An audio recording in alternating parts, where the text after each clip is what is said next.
Hi, I'm Rachel Gable, and this is your Fair Cattle Markets update for the 16th of June. Starting with a little bit of pork news today, Sioux Falls is going to be the home to a new $500 million pork processing plant, which is a producer-owned group, Holstone.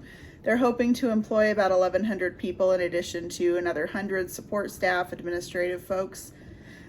They're looking at a single shift, and it would process a huge number of hogs. Let me scooch back over to where I was. 3 million hogs annually on a single 8-hour shift is what they're initially proposing.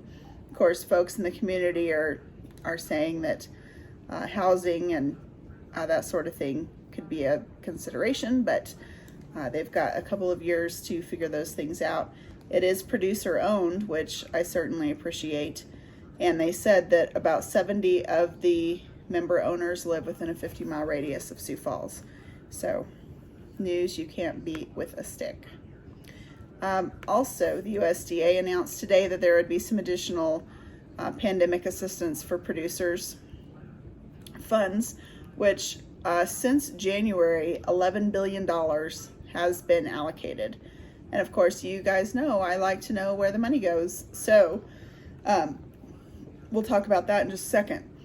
This round is going $200 million to small family-owned timber harvesting and hauling businesses, $700 million to biofuels producers, some additional support for dairy farmers and processors, $400 million to the new dairy donation program to address food insecurity and mitigate food waste and loss, additional pandemic payments targeted to dairy farmers that have demonstrated losses that have not been covered by previous pandemic assistance, and approximately $580 million in supplemental dairy margin coverage for small and medium farms. Also included in this latest round of funding is assistance for poultry and livestock producers left out of previous pandemic assistance, which includes contract growers of poultry and livestock and poultry producers forced to euthanize animals during the pandemic between March 1st and December 26th of 2020. I think this is kind of interesting because that's going to be kind of tricky to prove. I spoke to one of my good friends who is part of the pork producers here in Colorado, and I said, do we know a number on how many were euthanized? And she said, we really don't, because it's not something that you had to turn in, and we just don't know. Maybe On Farm knows, but that's just not a number that's reported anywhere. So it'll be interesting to see if we actually get some numbers coming out of those who apply for this assistance, so that we might have a better idea of how many were euthanized. I just don't know.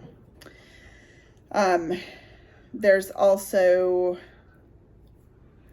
$700 million for pandemic response and safety grants for PPE and other protective measures to help specialty crop growers, meat packers and processors, seafood industry workers, and others. And then up to $20 million for additional organic cost share assistance, including producers that are trying to transition to organic. So since January, $11 billion allocated to producers. So we hear lots about building back a better food system and bold and all that, all those buzzwords that you all know I love so much. So since March, since this was rolled out, $6.295 billion CFAP payments to farmers, ranchers, and producers.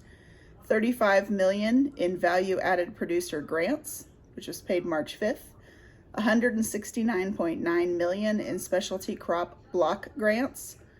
$75 million Gus Shoemaker Nutrition Incentive Program. $37.5 million Beginning Farmer and Rancher Development Program. $80 million payments to domestic users of cotton. $92.2 million Local Agriculture Market Program, and approximately $20 million to the Pandemic Cover Crop Program. Perhaps I was not paying close attention, but I have not heard of all of those. That's an amazing amount of money. that's just wild. Hard to wrap your brain around. So, I'm looking into a couple of different things, and one of the things I'm working on this week is there's an 11-year lawsuit against JBS that's finally wrapping up with a $5.5 million lawsuit that's being settled. It was brought by the Equal Employment Opportunity, the EEOC. I forgot the acronym again, but it was brought by some Muslim, Somalian, I think, and Black, maybe, employees that were suing JBS for some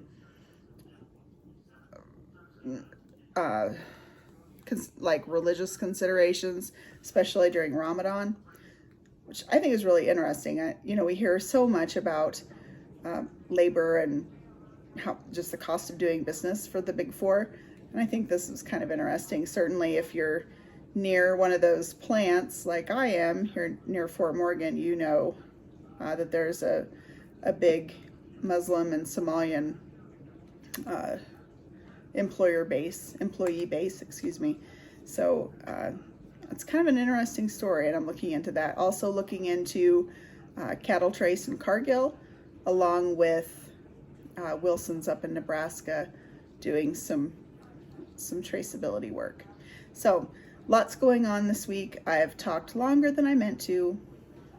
Sorry. Have a great week, and I will see you tomorrow.